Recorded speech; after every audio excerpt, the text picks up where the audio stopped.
This week on Major Pain, we have an excellent episode for you with Willemijn discussing visual snow syndrome. This is a condition we've never talked about on the podcast before. I'm so grateful to Willemijn for sharing with us not only about this disease itself, but what it's like to live with. We're going to get to that in just a few minutes. This show is produced with the very generous support of our community of listeners on Patreon.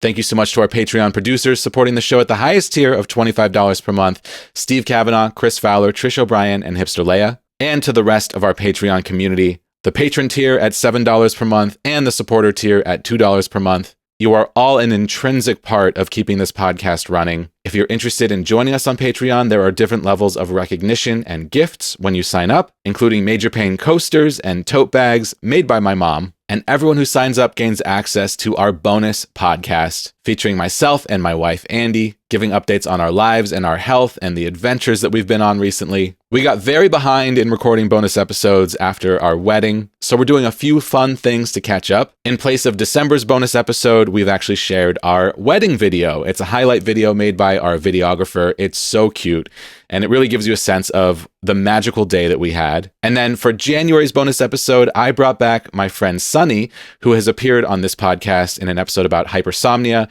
and has actually been on the bonus podcast before. When she was in town, she and Andy and I recorded a super fun episode. And now we have a new one-on-one episode with me and Sunny available on the bonus podcast feed. We're getting close to getting caught up. Our lives have been so hectic recently, especially since Andy's been in a show and I am now working full-time.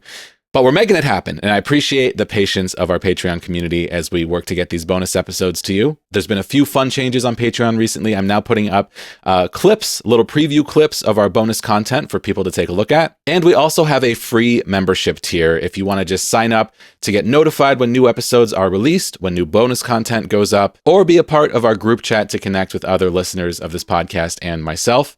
That is all available to free members on Patreon. Patreon.com/Major Pain Podcast. There are other great ways to support this show, including our ongoing partnership with Rare Patient Voice, where you can be paid for your time to participate in research studies and surveys about your diagnosis. RarePatientVoice.com/Major Pain Podcast to sign up. Our ongoing partnership with NeuroHealth, an online neurology and headache clinic. It's such a common theme on this podcast for people to talk about not being able to get an appointment with a neurologist for a year. Willemijn will talk about that in this very episode. And if that sounds familiar to you, if you need help and you don't want to wait, check out NeuroHealth. neurohealth.co/Major Pain to sign up. And if you use that link, you will get a discount. Check out NeuroHealth's website to see if their telehealth appointments are available in your region. And we also have an Amazon shop where I post items that I use to manage my chronic illness. Or if you start any Amazon shopping trip from our shop and then move on to purchase anything from anywhere else on Amazon, you will still be supporting this podcast. Head to amazon.com/shop/Major Pain Podcast. You can learn about all the ways to support this podcast on our website, majorpainpodcast.com/support. I really appreciate your support of this show. This is a passion project for me. I get so much out of every single conversation, speaking with other people with chronic illness and disability. It is deeply rewarding, and I'm so proud and grateful for the community we have built. Each one of you listening is a part of that community, and I'm so glad you're here. If you want to see the video version of this show, it is available on YouTube or Spotify. Or if you're a listener, you can subscribe on all the major podcast platforms. The last thing I'll say before we jump into our episode with Willemijn today is that I am not a medical professional. Please do not take any medical action based off what you hear on this podcast without first consulting your doctor.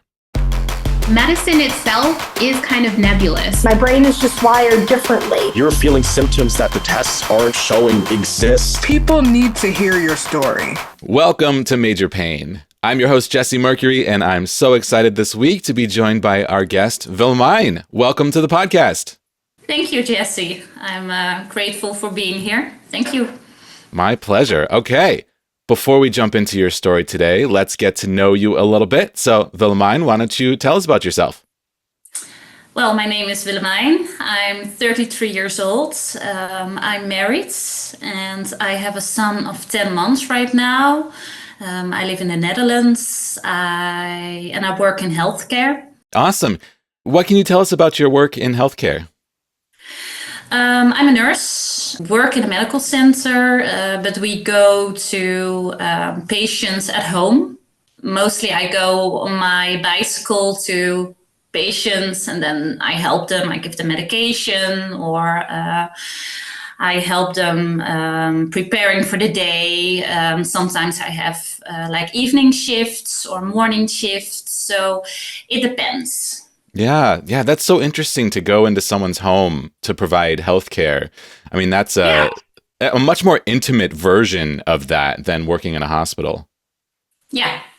Yeah, and you must It get to is. know people on a deeper level.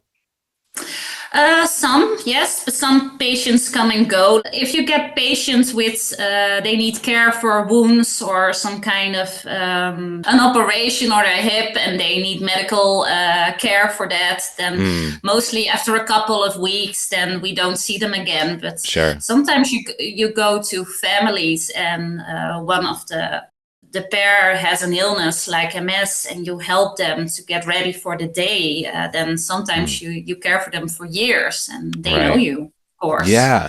Yeah, that's really interesting. I mean, that is the difference between, acute medical issues and chronic issues. And the medical system here in America is not as well equipped to deal with chronic issues, but acute issues, it's, one of the best in the world. So it's an interesting divide there. What's that like in the Netherlands? Are there similar issues there?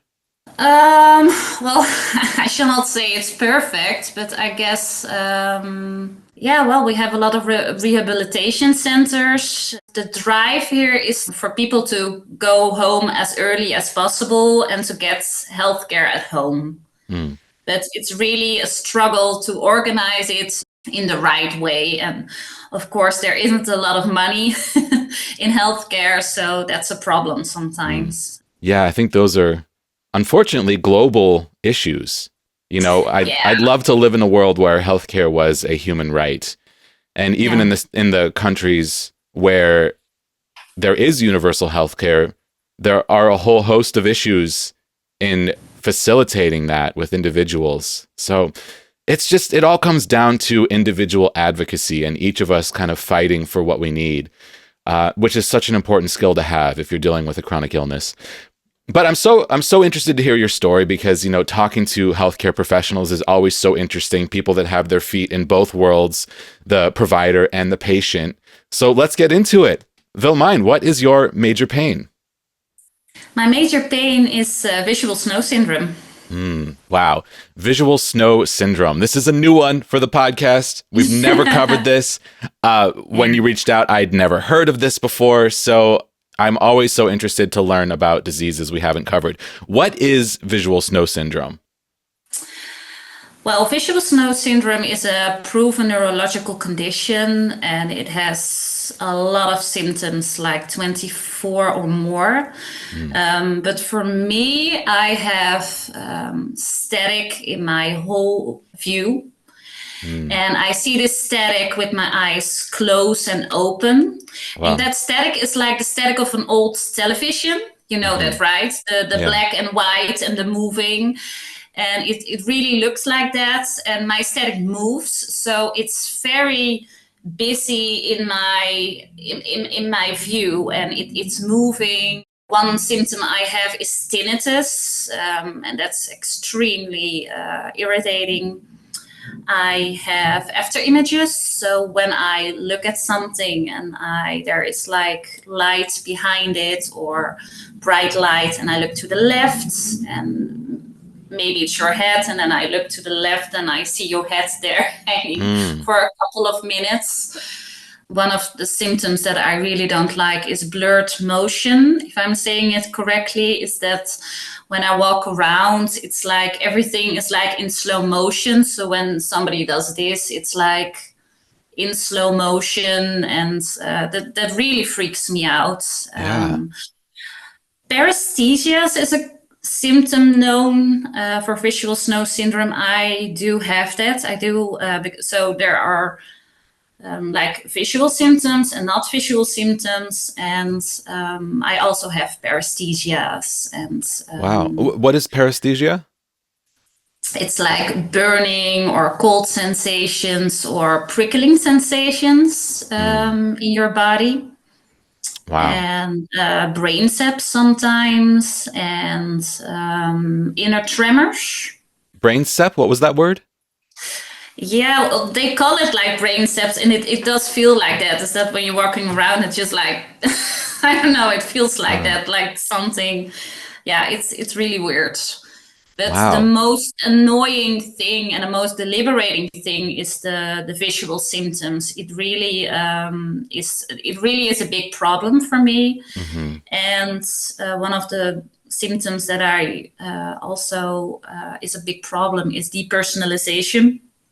So it's very busy in my surroundings, and sometimes I really do feel like I'm not there, and that altogether gives me a lot of anxiety, and Sure. I don't feel myself anymore since it happened. So for me, it's really hard to cope with it day by day.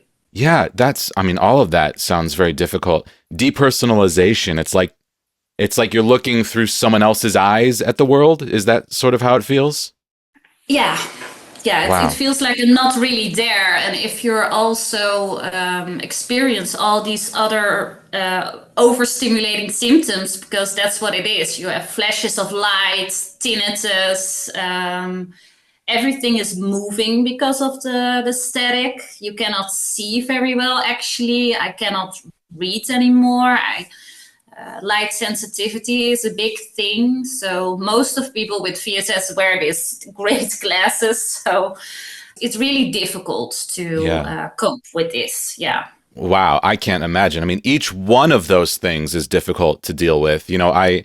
I have a friend who has tinnitus or tinnitus. I've heard it pronounced both ways, which is just a constant ringing in your ears. Well, my friend is a Yeah. musician, and like that, us musicians, we use our ears to express ourselves.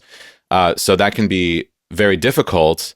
But you're getting this sort of sensory input in all these different ways: your eyes, your ears, your skin, and Touch. just Yes. yeah, and just this depersonalization. I've actually experienced that before. Years before I had a diagnosis, when I was just kind of trying different medications, searching for an answer. One of them that I tried did that to me. Something we were trying for chronic pain, and I just felt like I was no longer myself. Like I was looking through my eyes at like a movie of my life, and it's really hard to describe that sensation. But yeah, depersonalization. It's like my personhood was muted, and it was so deeply disturbing. To have all of this going on at the same time has to be incredibly overwhelming. Yeah, it is. It's exactly how you're describing it. I mean, it's like you're having this veil across your field and you cannot get out. It's like you're in some kind of glitch, and Hmm. the worst thing is you don't feel yourself anymore. And for me, that's really hard to cope with. It has changed my life a lot. Yeah, I Yeah, can and imagine. it gives me a lot of anxiety, and also, yeah, depression, because Hmm. I'm still really early on in the process. I have ESS now for a year, and during that time I was pregnant. So I mean, when you see static and all those stuff and flashes of light, I mean, you're thinking you have something wrong in your brain, and you need to go to the hospital. And I mean, those things aren't normal. And then you're pregnant, and all those doctors, they tell you you're fine. And it was a crazy ride. It was really, yeah, yeah. Yeah. Yeah, I want to hear all about it. I also I'm 40 years old. I'm old enough to remember static on televisions. When I was a kid, sometimes Yeah. I would watch the static. Like sometimes you could see, like you could hear a little bit of a channel that you couldn't get for some reason, like a paid channel or whatever. Like way back in the day, I guess it might have been HBO or something, if that was even around back then. So you're like watching this channel and it's all static and you can hear garbled sound. And I was a kid. I don't know why I was doing this, but there you go. So you're like watching the static and looking for shapes within it, or sometimes just the pure static where there's nothing coming through on that channel. And it's just like, a hiss of noise. And I would just mute it and watch the static and see if I could see any shapes within it or anything like that. So that's something that I think people of a certain age are very familiar with. People born these days never see that. They grow up with televisions that's not even an option to have on it. some of us anyway. Who knows? I don't know. I don't know what the kids are watching. I don't know if kids are watching static anymore. But yeah, that's something I'm very familiar with. And I'm trying to imagine that as like a sheen over my daily life, you know, seeing that static everywhere. How thick is it? What are you seeing through the static? I mean, if you hold up your hand in front of your face, is it like 30% static, 70% hand? You know, how does that work? That's a good question. It really depends on day or night. If it's night, then it's crazy. It's really. I have a really small snow static, whatever you mind, but a lot. So it's moving, and when it's really dark, I see really the whites. When I go outside during the night, it's like I'm in a bad movie, like Silent Hill, you know. Yeah. And it's crazy. But during the day, I can see it very well, but it's different because of the light. I cannot really explain it, but for me, it's that severe that when I would look at your face, I would see the static. So I see the static in people's faces, in objects, in my hands, everywhere. Yeah.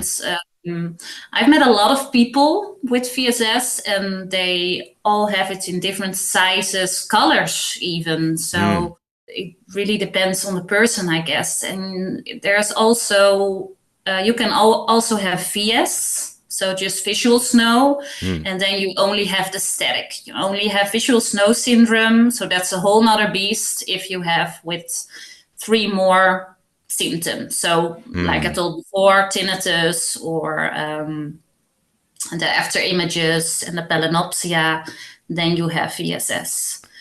Wow. So Palinopsia. That's a new word for me. What is that one? yeah, the palinopsia is what I believe is that when you do like this, the hands is there in slow motion. So Okay. Yeah. So you're moving your hand through space, and you're seeing. Is it like an after image of the movement? Yeah, Okay. so it's like, I mean, people hear me now; they can't see it, but you're describing it right. So yeah. Yeah. Well, this is a good episode to watch the video version on YouTube. Yeah, but, you know, the symptoms are all really difficult words, and sometimes I'm like, yeah, what is it again? But yeah, I believe so. But yeah. Wow. I mean, everything you're describing is sort of like I'm imagining in a movie when they try to show someone in an altered state, they'll show that, you know, the after image of someone's hand moving, or there will be like static on the screen, or it'll like get fuzzy and kind of zoom out to try to represent that sort of like depersonalization. So it sounds like you're sort of in like a movie trying to show someone in an altered state, but that is your everyday. Yeah, a lot of people describe having visual snow syndrome as being on a drug trip.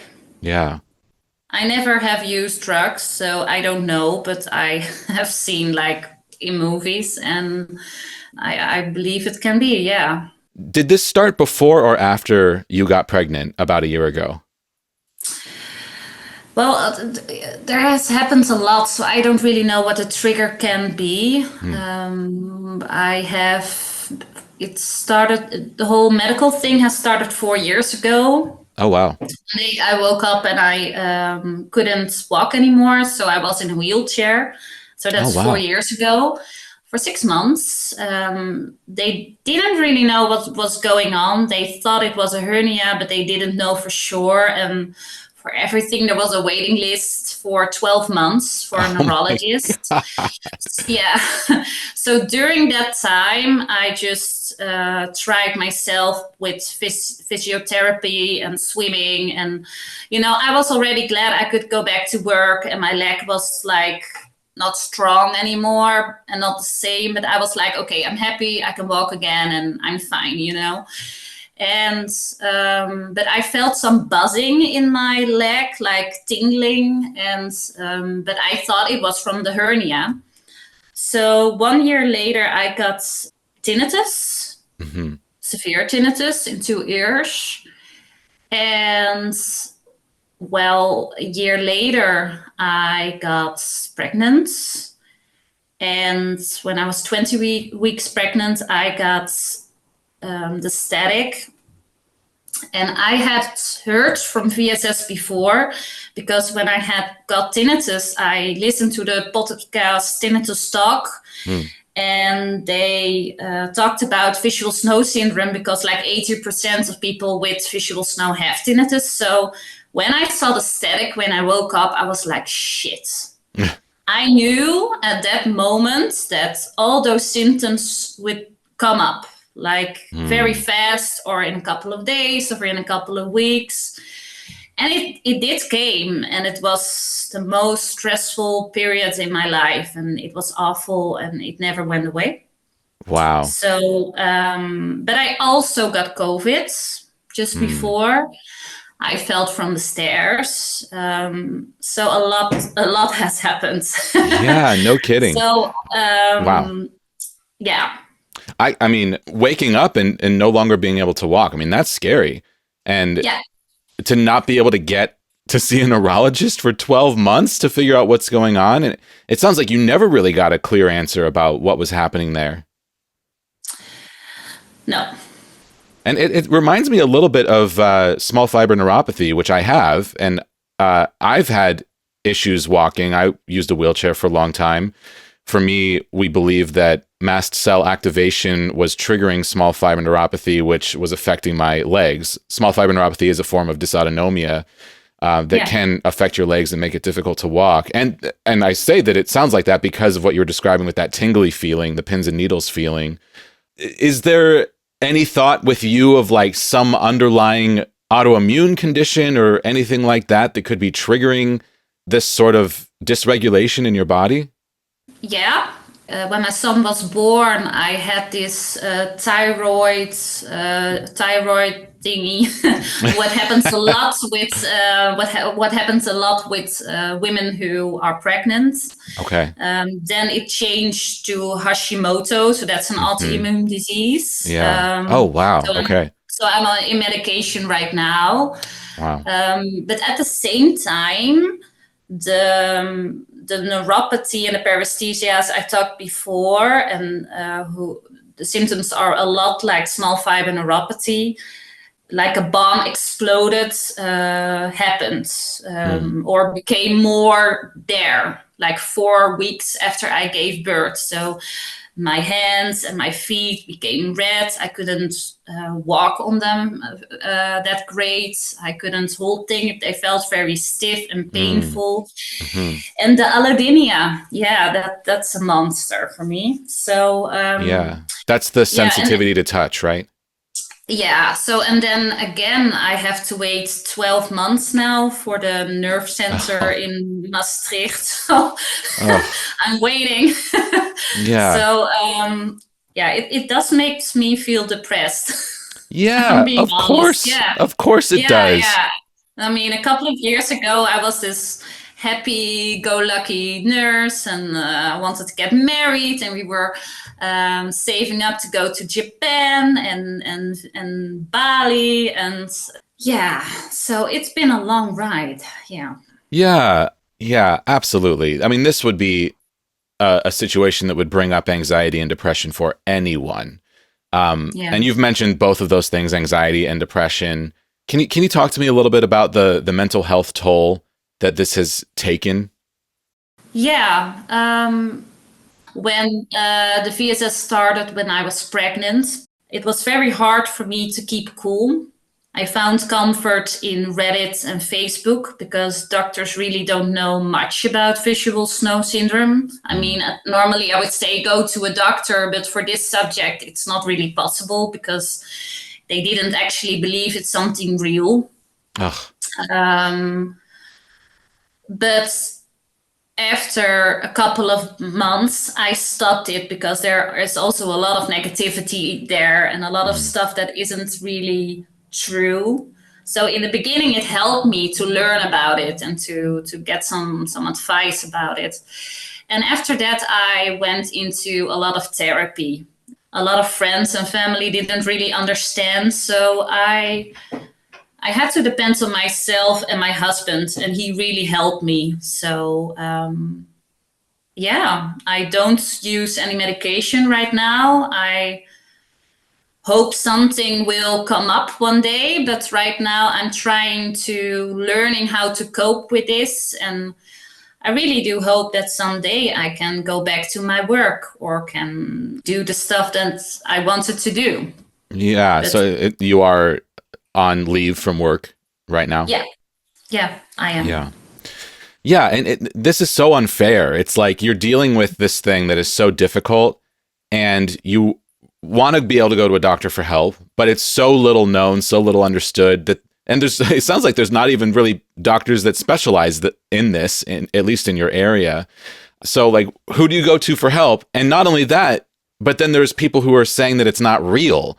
And that's so upsetting, because there's this horrible thing that happens in medicine where if someone hasn't experienced something, it's really hard to, imagine what it's like.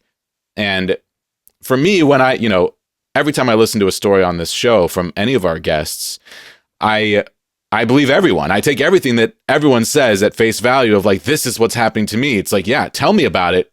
I'm not in your body. I don't know what's going on in your body. You tell me what's happening. You're the only person who can share that. And of course I believe you. Why wouldn't I?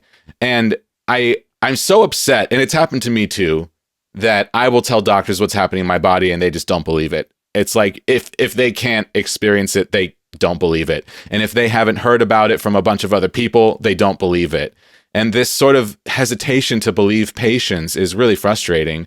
I understand that there are people out there that are trying to take advantage of the medical system, and I understand that there are drug-seeking individuals, but I think a majority of people who go in to doctors looking for help are not drug-seeking. They are just being honest and saying what's happening in their bodies. And most of us are treated as drug seekers, or just doubted, or treated as if anxiety is causing all of these issues. Stress is the most thing that everybody tells you. You have stress. Yeah, stress doesn't. Of course, we have stress after all this. I mean, that's normal. And that's another really frustrating thing. That's another like chicken and egg situation. It's like, yes, we are stressed because our bodies are malfunctioning in ways that is impacting our lives and causing us to be anxious and depressed. And that doesn't mean that the anxiety and depression caused this, and it can make it worse. Absolutely. Like for me, with mast cell activation, now that I know what I have to keep my anxiety levels in check. Anxiety can cause a flare, but anxiety is not the cause of mast cell activation. I have acquired this illness. I'm like a tumbleweed rolling through life, and I got stuck to mast cell activation, and it's really stuck in there in that tumbleweed, and it's not going to detach on its own. And I just have to learn how to roll down the hill with it. But it wasn't there before, and it is there now. And for a doctor to say it's there because I'm anxious about it is ridiculous, and it's so common. It's so common. And I really feel for anyone going through anything like this who has a disease that is little understood, little known, to the point where doctors immediately jump to not believing you. Because this sounds just like really deeply isolating. Not only are doctors not believing you, but you're also locked with these sensations that you don't want to have. And it's all internal. No one else can share in this experience with you. I imagine going online, going on Reddit, hearing other people talk about it can provide some solace, but it is an individual journey, and you're the only one going through your journey. Yes, but I have found the right community right now. I go every month to this support group from the Visual Snow Initiative, and it has learned me a lot. I'm glad to hear that. I have learned that a lot of people also are born with visual snow syndrome. I've met some children. I've met some older people with it. I've learned they're actually doing a lot of research. I have learned that actually we got an LCD code right now. So when you go to a neurologist and a doctor and he's saying this is not real, you can show him the LCD code or tell him there's an LCD code, and they can just look it up, and they're like, oh. So I love that. Yeah, so that actually, when I knew that there was an actually LCD code, that really helped me to pursue my journey with doctors. But I mean, there isn't actually really something they can do. So when I had my diagnosis and information about it, then it was okay. So right now I only want to go to the nerve center. And for visual snow syndrome, for now, I just try to live with it. Yeah. And being only about a year into that journey, is this something you can get used to? That's a good question. I've spoken to a lot of people, and most of them, they are not on Reddit and Facebook anymore. So I think that's a good thing. I hope they just continue their life with some differences. Maybe they have found a different job. I mean, if you would work with computers the whole day, I don't think that's possible with visual snow. Driving is also a big problem for people with visual snow syndrome. So that's, you know what? My brain did get used to tinnitus after a year. I can cope with it better than 2 years ago. So I really do hope that my brain can get used to visual snow syndrome. I really hope it does. Yeah. Is it something that changes in intensity on different days or even throughout the day? Is the amount of static that you're seeing, is that static itself, or does that fluctuate? For me, it's always the same, but I hear a lot of people that it fluctuates for them. But well, in the morning when I wake up, it's the worst for like 10 minutes, and then it's back to baseline. Okay. Wow, that's interesting. It moves more. It's always like, you know, like on the television, but it's more so More jumbly. Yeah. Okay. But it sounds like when it's darker outside, it's harder.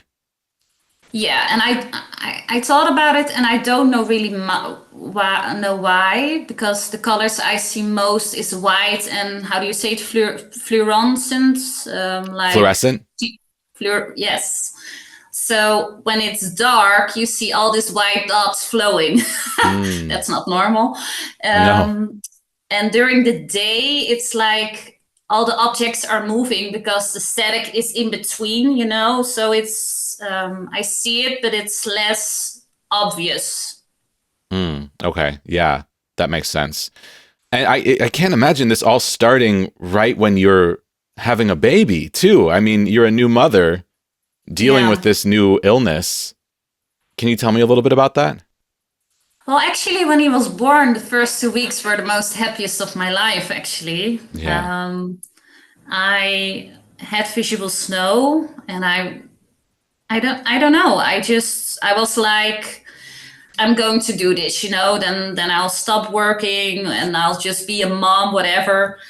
But then the neuropathy pains came, and that was a big problem. I couldn't hold my son very well anymore, and everything hurts, and I couldn't sleep very well anymore because when I would go to sleep, everything would burn. And so the visual snow isn't really being a big problem for caring for my son. I mean, the depression that comes with it does, but the pains momentarily are the biggest problem for me for caring for him and doing stuff. Yeah, totally. It sounds like doctors don't really know what causes this or how to help, but is there anything as far as medication that has been helpful at all? Yes, I tried low dose naltrexone. Oh yeah, I take that. For me, it really helped me with the allodynia and, I mean, with the nerve problems, but not with VSS. There isn't really any medication right now that works for VSS. But actually, right now they're doing research for medication or what might work. And they're doing research for patients with VSS and RTMS. So I'm looking forward to the results. Yeah, totally. I mean, you know, I know I've mentioned this before, but when I started looking for a diagnosis, my disease had not been a part of the medical literature yet. It had been studied a little bit and there was people working on it, but as far as an actual diagnosis, that wasn't really available until I was well into my journey. And then it still took me years to find it because it was such a new thing. So, we are living in this time of research and breakthroughs, and you really never know what's around the corner. I'm so glad to hear there is research being done around this. It's really important to have hope, in any way. And I'm so glad to hear that you found something that's helping with one piece of the puzzle. And unfortunately, that's what we often have to do is sort of, try different things to try to attack different individual parts of what we're experiencing. And hopefully someday there will be some way to address the root cause, whatever it may be. Yeah. Yeah. It sounds like you have some real great support in your life. It sounds like your husband has been... Are you married now? Yes. You are? Okay. We're together for 10 years and we're married for 5. Wow. Okay. Awesome. Yeah. So it sounds like your husband's been a big support, but I know that chronic illness is like having a third member of a relationship, It's like you, your husband, and the illness. Since that has really taken center stage, how has that impacted your relationship with your husband? Well, I'm not going to lie, it's a big thing. I mean, sleeping for me is a big thing with the tinnitus, the pain. So when I go to sleep, I have this whole ritual with like music for the tinnitus, with a bow where my blankets will lie above so the blankets will not touch my skin. And I will lay down like this. So you can imagine that's not really helpful for any intimate relations. And when your partner has a chronic condition or anything else, a lot will be around you. You also, when you have a lot of pain, you will also be a little bit more selfish. And I don't like that for myself. But it's a lot of me in a relationship. And I would like that to change. And we had this conversation some years ago. Like, do you want this? Don't you want to find somebody else? Do we want to pursue this relationship? But we really love each other and we want to continue our marriage. So... But yes, it has a lot of, it's a big trial. Yes. Yeah, absolutely. These are all familiar things to me as well. And, my wife and I have been in couples therapy for years. It's a big part of what kept us together and allowed us to get married was really pushing and working and fighting for the relationship. And yeah, what you said about being in pain all the time does force you to be selfish. You have to see to your needs first oftentimes, because if you don't, you will get worse and worse. And then you can get to a point where you just can't function. So, you really do have to be selfish in a way. And it's so hard. Like sometimes you snap at your partner because you're in pain and they want something, or they touch you and your skin is burning and you recoil. And that doesn't feel good for your partner, These are really tough things to balance. It is doable, both of us are doing it and we're making it work. And that is an important thing to be a part of this, is that if you love someone, absolutely be with them with the chronic illness. Absolutely. It is doable, but it's something you have to be talking about. And there are sort of unintentional messages that you can send with your body language to your partner when you're in pain that can feel personal to your partner that are things that are sort of caused by your pain. When that it's a really good example of the one where your skin is burning and you get touched and then you recoil. Like that's happened to me a lot. And I'm so grateful that a lot of that has, those issues with me have gotten so much better, which we think again are part of small fiber neuropathy. But since I've been treating mast cell, everything downstream has been better. So I haven't had that in a long time where, I've been touched and I jump in pain, but that used to happen a lot. And for my partner, Andy, that doesn't feel good for her to try to touch her then boyfriend and have him scream, That's not a pleasant thing to experience. And it's so important to have these open lines of communication around that, to say, this isn't about you, that I want you to be able to touch me. This is not a representation of what I want. This is, in this moment, I am having this symptom. I don't want this. This isn't my choice, but this is what's happening right now. And we need to be talking about it. We need to be open with it, with each other. These are really, really important things to be, to be talking about. And chronic illness can strike anyone at any moment. And we should all be with someone who will love us no matter what. As long as we are bringing our full selves and open hearts and kindness and empathy and care to the relationship, those are the things that really matter. And being in pain, being in a chronic illness state, those are things that can be worked with. If you have that real foundation of love, you can definitely do it. I talk to so many people that do it all the time. Love really matters more than chronic illness. Well, it sounds like you have a lot that you're dealing with right now, an overwhelming amount. It sounds like you have great support, not just from your husband, but from online communities, which you've already mentioned, which is a great resource. And you are living with something that is little known. And getting up on this platform and talking about it is so important, because I really, truly hope that someone else going through this alone finds this conversation and can hear from someone else living with this disease who can find some comfort in hearing from you. Are there things about visual snow that you really struggled to learn? Anything about this disease for anyone else going through it that you think is really valuable to share? Well, VSS is more about seeing some dots. I mean, visual snow sounds really cute. It's also really hard to explain what visual snow syndrome actually is. So if somebody tells you about it, also please look it up and talk about it, and try to find some time to find out more about the subject. I do hope one day that VSS will be mentioned more in medical studies, maybe for neurologists. That would be nice. And for new people who will get VSS, it will get better, but it will take a long time. I have seen a lot of people who started working again, lawyers, doctors, but it has taken them a long time to learn how to cope. So I hope we will get better. Are there any coping mechanisms that help you? I know you mentioned that you see it with your eyes closed. Is there, is there like any, and you mentioned this ritual with sound around your tinnitus.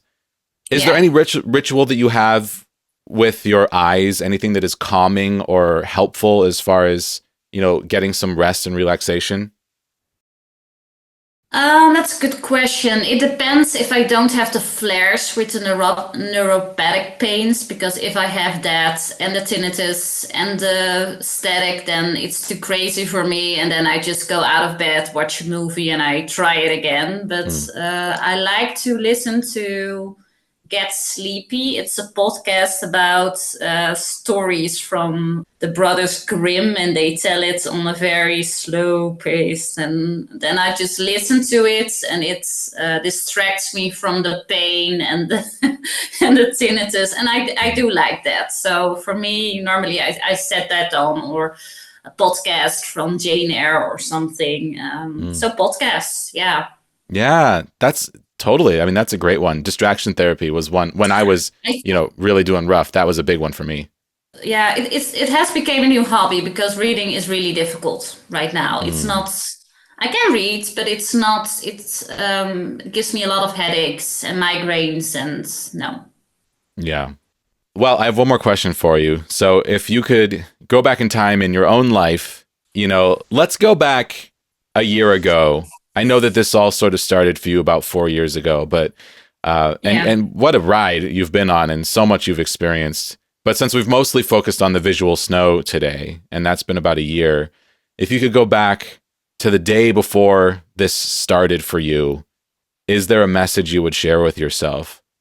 One day before the VSS happened. If it was like a year before, I would say go to Japan. But one day before, I think you will be okay, but it's going to be a long ride. It's going to take a long time. Yeah. Hang in there. Hang in there. That's a really important message, and something you can tell yourself every day, as you're on this journey. Well, I know that you're in the midst of your journey, and I do want to stay in touch. You know, if you ever find a new coping mechanism or a new therapy, new medication, as the research continues, if there's anything that's worth sharing at large, please let me know. This platform is always available to you.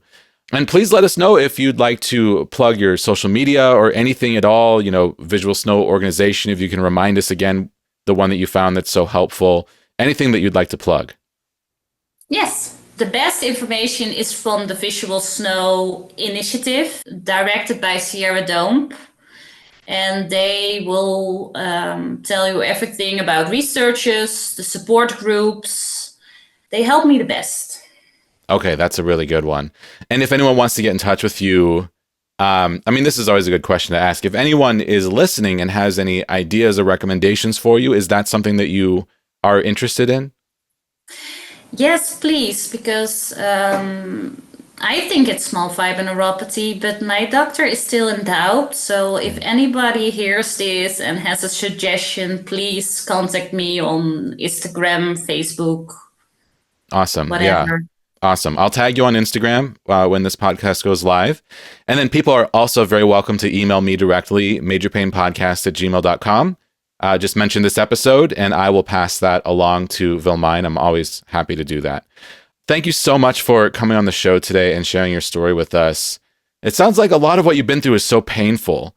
And, you know, it's so important for us to talk about these things and to be open about them. And it takes a lot of bravery to do so, especially because there's going to be someone else out there going through something similar. So I really, really appreciate you being so willing to come on this platform and share your experience with us. It's really impactful and I appreciate it so much. Thank you so much. Thanks for listening to this episode of Major Pain. I'm Jesse Mercury, the creator of this podcast, with support from Trisha Schmidt and Casey McKenzie. Artwork by Egg Salad Salad. Our theme music is the song Time Machine from my synthpop album Sci-Fi, now streaming everywhere. Join our community on social media, TikTok, Instagram, YouTube, and Facebook, all at Major Pain Podcast. If you have questions or comments you'd like to share with myself, our guests, or our listeners, send an email to majorpainpodcast@gmail.com. You can also head to our website to learn more about this show, support its creation, or leave a comment on any episode at majorpainpodcast.com. Major Pain is supported by our listeners on Patreon. Thank you to our $2 per month supporters, our $7 per month patrons Naomi Adele Smith, Sonny Roberts, Kelsey Matson, Alexandria Henderson, Justin Minnick, Heather Muncie, and Robert, and our $25 per month producers Steve Kavanaugh, Chris Fowler, Trish O'Brien, and Hipster Leia. Learn how you can support this podcast while receiving special recognition on the show, gifts, and monthly bonus episodes at patreon.com/majorpainpodcasts.